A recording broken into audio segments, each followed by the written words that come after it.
Les doy la más cordial bienvenida el día de hoy, jueves 22.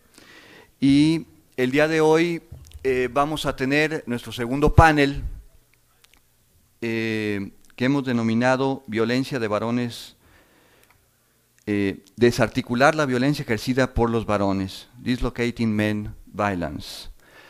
Y para esta plenaria tenemos en primer término la participación de Gary Barker,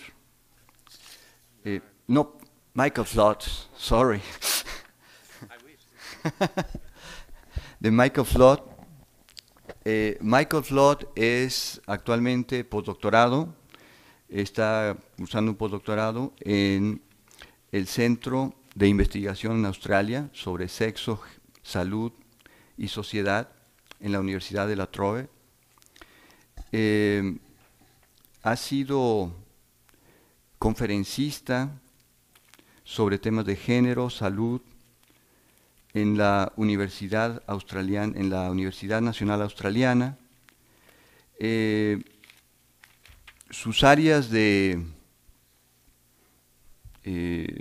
trabajo han sido estudios de género, especialmente en relación con los hombres y las masculinidades, las sexualidades, especialmente también sobre varones y heterosexualidad, la violencia interpersonal, la salud sexual y reproductiva, VIH-Sida,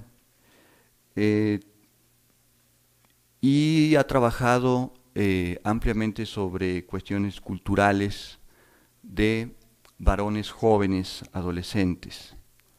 Es un honor tenerlo en este panel. Ha sido un referente ya en los últimos años, en la última década, por una bibliografía anotada que tiene disponible en internet que se llama XY, y que seguramente hemos consultado en más de alguna ocasión. Y sin más, pues le cedo la palabra a Michael. Él tendrá 30 minutos de presentación, al igual que María, y tendremos una sección amplia para preguntas y respuestas, debate, que es precisamente el propósito uno de los propósitos de este coloquio, tener espacio para discutir, para debatir, para confrontar ideas y enriquecernos mutuamente. Adelante. Thank you to Juan Carlos Ramirez for that introduction, and of course for bringing me to Mexico. It is an honor and a privilege to be here, and it's a pleasure to be in Mexico. It's my first time here, and I'm glad to say I will see a little bit of the country after the conference is over. Now, I should apologise too, I only have one language, English. I've been learning French for 2 years. It's not good enough to speak to you in French, and I don't think it would be very useful anyway. So, in this paper, I will do two things.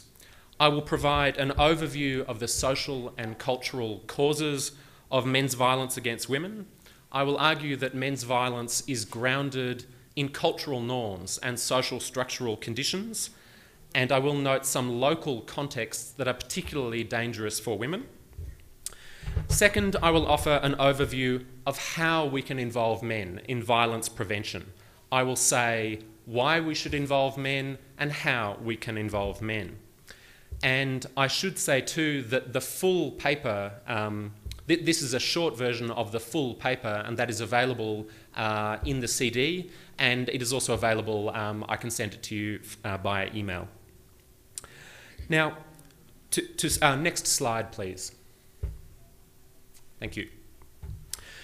There is a gender gap. There is a gender gap in attitudes towards domestic violence and in attitudes towards sexual assault across the world, whether in Mexico or in Australia, my country, or India. We know that men are more likely than women to agree with myths about violence. Men are more likely to define violence narrowly. Men blame victims more than women do. And men see violent behaviours as less serious, less damaging, less inappropriate than women do. there's a powerful association between attitudes towards violence and attitudes towards gender, especially among men.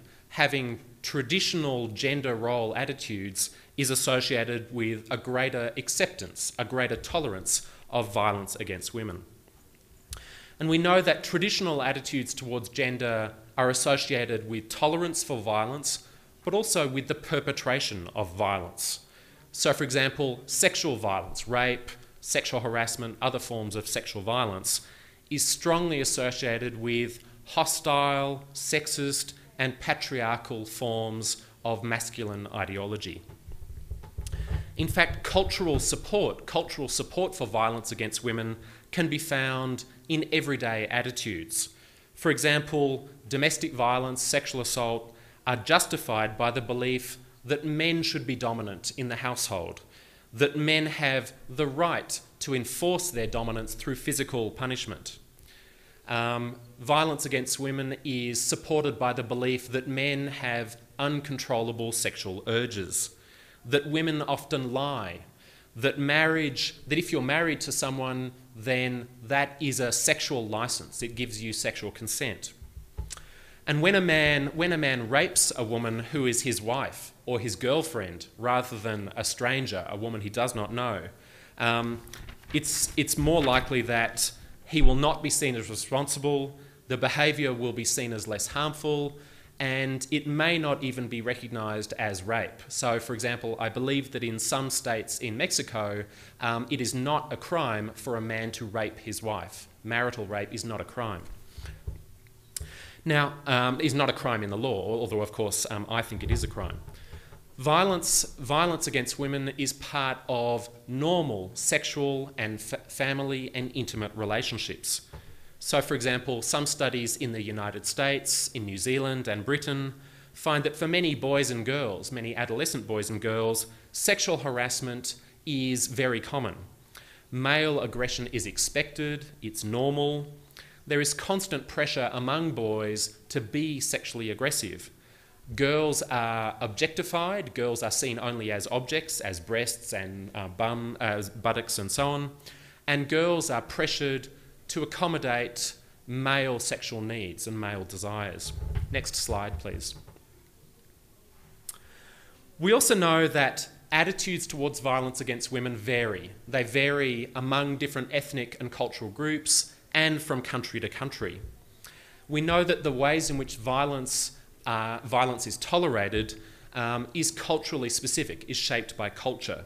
So, for example, in Lebanon, some women are seen as unmarriageable, women who are not eligible for marriage because they're separated or they're divorced or they're disabled.